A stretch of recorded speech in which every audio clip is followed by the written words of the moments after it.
ओम शांति। सुनते हैं 27 मार्च 81 के अव्यक्त बाप दादा के मधुर महावाक्य। आज की अव्यक्त वाणी में बाबा ने बाप पसंद, लोक पसंद और मन पसंद कैसे बने। आज की मुरली में बाबा ने बताया कौन सी पुरुषार्थ की विधि अपनाएं तो रुकावट नहीं आ सकती। फिर बाबा ने कहा संगम युगी प्रालब्ध कौन सी है। तीसरा एकरस स्थिति की क्या निशानी है। और लास्ट छोटी छोटी बातें बड़ी कैसे हो जाती हैं। तो आओ सुनते हैं 27 मार्च 81 की मुरली। बाप पसंद, लोक पसंद और मन पसंद कैसे बने। आज बाप दादा विशेष किसके लिए आए हैं। आज विशेष डबल विदेशी बच्चों से रूरवाहन करने के लिए आए। सब उड़ रहे हो ना। जब ऊंचे बाप के सिक्की लद्दे बच्चे बन गए तो चलने की भी क्या जरूरत है। उड़ना ही है। रास्ते पर चलेंगे तो कहाँ बीच में रुकावट आ सकती है, लेकिन उड़ने में कोई रुकावट नहीं आती है। सब उड़ते पंछी हो ना। ज्ञान और योग के पंख सभी को अच्छी तरह से उड़ा रहे हैं। उड़ते उड़ते थकावट तो नहीं होती। सबको अथक भाव का वरदान मिल चुका है। बात भी बड़ी सहज ही है। अनुभव होता है ना। अपनी ही बात सुनाते हो इसलिए है ही बहुत सहज। संबंधों की बातें सुनाना इसमें मुश्किल क्या है। दो बातें सिर्फ सुनानी हैं। एक अपने परिवार की अर्थात संबंध की बात और दूसरी प्राप्ति की बात। स्मृति स्वरूप होना यह है ज्ञान की प्रालब्ध। तो अब पुरुषार्थ समाप्त हुआ। जो वर्णन करते हो सब स्वरूप का वह सर्वगुण सदा अनुभव रहते हैं ना। जब चाहो आनंद स्वरूप हो जाओ, जब चाहो तब प्रेम स्वरूप हो जाओ। तो स्वरूप चाहो कितना समय, जितना समय चाहो उसी स्वरूप में स्थित हो सकते हो। यह भी नहीं हुए पड़े हो। बाप के गुण वही बच्चों के गुण। जो बाप का कर्तव्य वह बच्चों का कर्तव्य।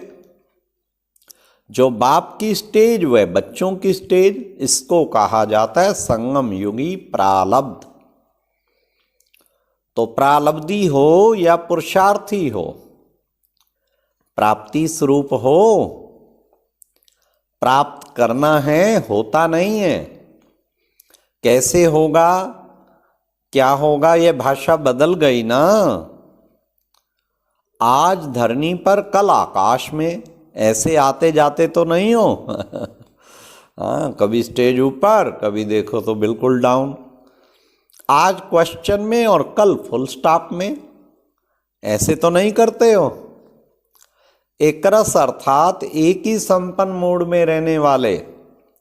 मूड भी बदली ना हो। बाप दादा वतन से देखते हैं कई बच्चों के मूड बहुत बदलते रहते हैं। कभी आश्चर्यवत की मूड और कभी फिर क्वेश्चन मार्क की मूड, कभी कंफ्यूज्ड की मूड और कभी फिर टेंशन की मूड। हाँ, बाबा सारे पोज ऊपर से देखता है। कभी फिर टेंशन का झूला। हाँ, ऐसा तो नहीं झूलते रहते, कभी झूलते कभी मूड ऑफ होती रहती। मधुबन से प्रालब्धि स्वरूप में जाना है। वास्तव में बात तो होती है छोटी सी, लेकिन सोच सोचकर छोटी बात को भी बड़ा कर देते हो। सोचने की खातरी से वह बात छोटी से मोटी बन जाती है। जितना सोचेंगे ना, खातरी करते जा रहे हो उस बात की, और इतना मोटा रूप ले लेगी, इतनी बड़ी कि आपको संभालनी मुश्किल हो जाएगी।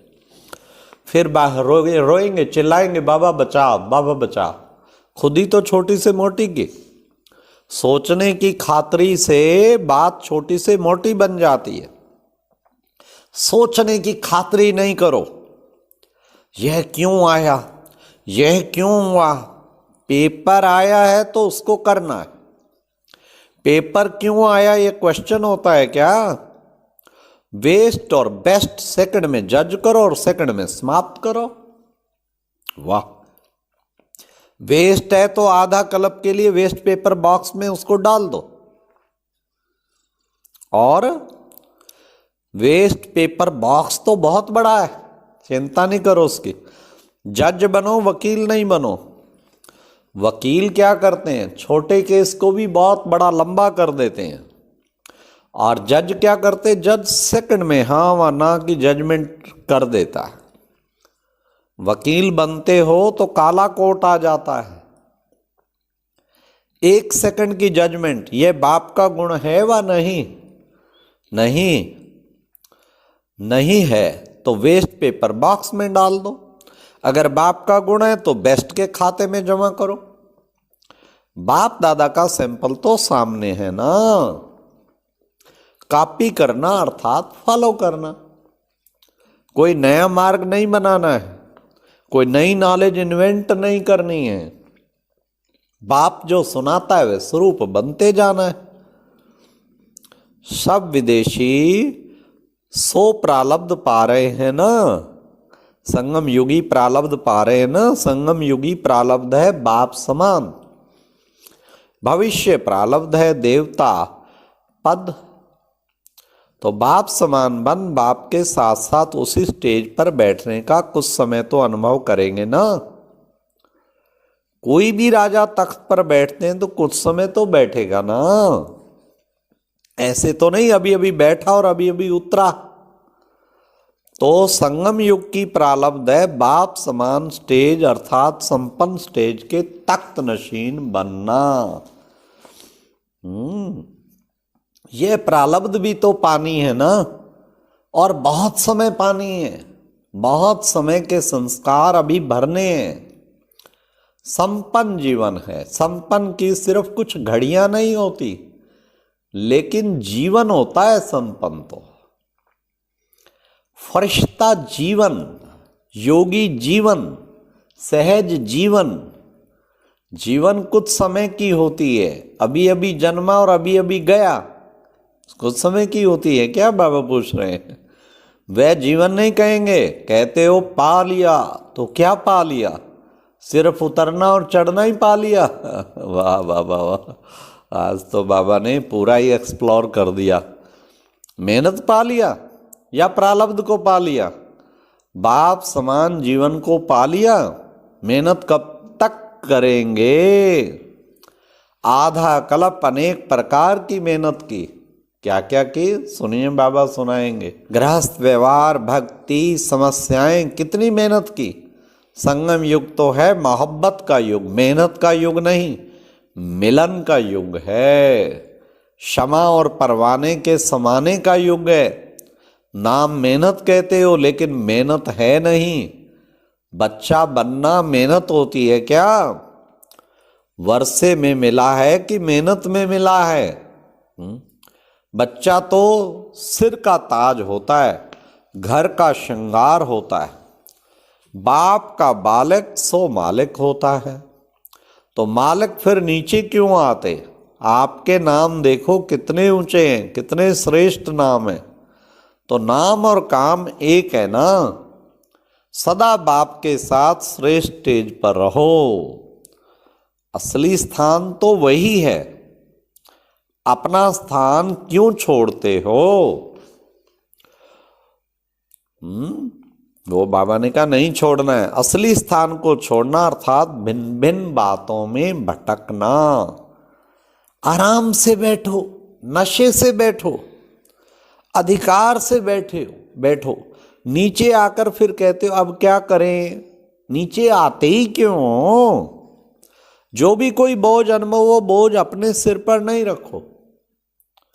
जब मैंपन आता है तो बोझ सिर पर आ जाता है। मैं क्या करूं, कैसे करूं, करना पड़ता है। क्या आप करते हो या सिर्फ नाम आपका है? काम तो बाप का रहता है। उस दिन खिलौना देखा, वह खुद चल रहा था या कोई चला रहा था? साइंस चला सकती है, बाप नहीं चला सकता क्या? यह तो बाप बच्चों का नाम बाला करने के लिए निमित्त बना देते हैं, क्योंकि बाप इस नाम रूप से न्यारा है। जब बाप आपको ऑफर कर रहे हैं कि बोझ बाप को दे दो, आप सिर्फ नाचो, उड़ो, फिर बोझ क्यों उठाते हो? बाबा, जिम्मेवारियां सारी निभानी पड़ती हैं। कोई भूल जाए फिर सब कहेंगे भूल क्यों गए, परंतु निमित्त बन के बस बाबा करा रहा है। कितना अच्छा। कैसे सर्विस होगी, कैसे भाषण करेंगे, यह क्वेश्चन तो नहीं है। सिर्फ निमित्त समझ। देखो आ गया ना बाबा, सिर्फ निमित्त समझ, कनेक्शन पावर हाउस से जोड़कर बैठ जाओ, फिर देखो भाषण होता है व नहीं। वह खिलौना चल सकता है तो आपका मुख नहीं चल सकता है क्या? आपकी बुद्धि में प्लान नहीं चल सकते? कैसे कहने से जैसे तार के ऊपर रबड़ आ जाता है, रबड़ आने के कारण कनेक्शन जुड़ता ही नहीं और प्रत्यक्ष फल दिखाई नहीं देता, इसलिए थक जाते हो। पता नहीं क्या होगा, बाप ने निमित्त बनाया है तो अवश्य होगा। और कोई स्थान पर है ही 6-8 तो दूसरे स्थान से निकालो। दिलचस्प क्यों होते हो? चक्कर लगाओ, आसपास जाओ, चक्कर तो बहुत बड़ा है। कहाँ से 8 निकले ये भी कम नहीं, फिर भी कोने में छिपे हुए को निकाला तो सही। आपके कितने गुण गाएंगे। बाप के साथ निमित्त बनी हुई आत्माओं को भी दिल से दुआएं तो देते हैं ना। कहाँ से एक रतन भी निकला, एक के लिए भी जाना तो पड़ेगा ना। क्या उसको छोड़ देंगे? वह आत्मा वंचित रह जाएगी। जितने निकले उतने निकालो, फिर आगे बढ़ो। अब तो विश्व के सिर्फ कोने तक पहुंचे हो। शिकार भी बहुत है और जंगल भी बहुत बड़ा है। हाँ, सोचते क्यों हो? सोचने के कारण क्या होता? बुद्धि में व्यर्थ भर जाने के कारण टचिंग नहीं होती, परखने की शक्ति कार्य नहीं करती। जितना स्पष्ट होगा उतना जो चीज होगी वह स्पष्ट दिखाई देगी। तो क्या क्यों के कारण, क्यों क्या के कारण निर्णय शक्ति, टचिंग पावर कार्य नहीं करती, फिर थकावट होती है या दिलकश हो जाते हैं। जहां भी गए हो वहां कोई ना कोई छिपा हुआ रतन निकला, तब तो पहुंचे हो ना। अच्छा, तो बाबा ने बताया क्या करना है। 3 सर्टिफिकेट लेने, सिर्फ एक नहीं। एक बाप पसंद अर्थात बाप का सर्टिफिकेट, दूसरा लोक पसंद अर्थात देवी परिवार से संतुष्टता का सर्टिफिकेट, तीसरा मन पसंद, अपने मन में भी संतुष्टता हो, अपने आप से भी मूंझा हुआ ना हो। अच्छा, ओम शांति। तो ये थी प्यारे बाबा की कितनी अच्छी मुरली। संगम युगी प्रालब्ध में और मूड कभी ऑफ ना हो, सदा एक रस रहना है बाप समान। ओम शांति। और अब यह एक बहुत अच्छी वीडियो भी जरूर देखें।